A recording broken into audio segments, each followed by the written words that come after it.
politik, istilah kerabat itu yang dipakai benar. Tapi kalau sekarang, kalau misalnya benar mereka nanti disahkan oleh KPU sebagai pemenang, maka udah masuk kategori dinasti itu. Karena ada saudara, berdua bersaudara minimal, memegang jabatan pada saat yang hampir bersamaan atau berturut-turut. Itu masuk kategori dinasti politik. Selalu saya jelaskan apa itu dinasti politik.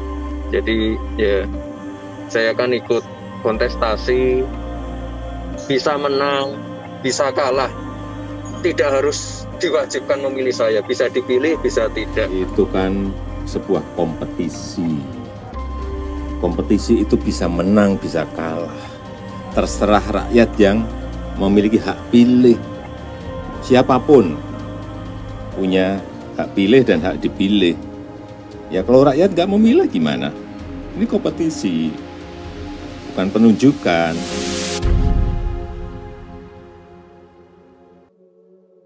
Indonesia pada Rabu 9 Desember 2020 melangsungkan pemilihan kepala daerah atau pilkada dengan lebih dari 100 juta orang berhak memilih pemimpin politik di 270 wilayah.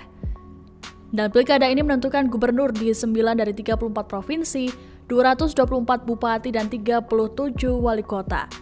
Pada pilkada 2020, sejumlah kerabat pejabat negara beramai-ramai mencalonkan diri dalam kontestasi politik ini. Di antaranya, Rahayu Saraswati Djoyo Hadikusumo, keponakan Prabowo Subianto, mencalonkan diri menjadi wakil wali kota Tangerang Selatan, Banten. Di kota yang sama, Siti Nur Azizah Putri Maruf Amin mencalonkan diri sebagai wali kota dan menjadi penantang Rahayu. Keluarga orang nomor 1 di Indonesia, Presiden Joko Widodo juga cukup menarik perhatian dengan majunya sang putra sulung dan menantunya. Putra pertama Jokowi, Gibran Raka Buming Raka, mencalonkan diri sebagai wali kota Solo. Gibran tampaknya mengikuti jejak sang ayah yang mengawali karir pemerintahan sebagai wali kota Solo pada 2005 sebelum menjabat 2 periode sebagai Presiden Indonesia. Sedangkan menantu laki-laki Jokowi, Bobi Nasution, mencalonkan diri sebagai wali kota di Medan. 2 calon kepala daerah dari keluarga Presiden Jokowi meraih kemenangan besar berdasarkan hitung cepat. Penghitungan cepat yang dilakukan di beberapa lembaga survei lokal menunjukkan Gibran memperoleh hampir 90% suara. Meskipun tidak semua suara telah dihitung, keunggulannya cukup lebar untuk menjamin kemenangannya. Hasil resmi akan dirilis pada 15 Desember mendatang. Jika dikonfirmasi menang, maka Gibran akan menjadi wali kota Solo pada Februari mendatang. Sedangkan menantu Jokowi, Bobi Afif Nasution dan pasangannya Aulia juga memenangkan pemilihan wali kota Medan berdasarkan quick count melawan rival beratnya Ahyar Nasution Salman. Menanggapi hal tersebut, Bobi menyampaikan tetap akan menunggu hasil dari perhitungan resmi pihak KPU, walaupun sejumlah lembaga sudah mengeluarkan hasil yang didominasi kemenangan Bobi Aulia. Semarak Pesta Demokrasi 5 tahunan ini bukan hanya menjadi perhatian di Indonesia, namun juga pemberitaan luar negeri. Beberapa media asing menyoroti pilkada di Indonesia tahun ini sebagai politik dinasti baru yang akan lahir.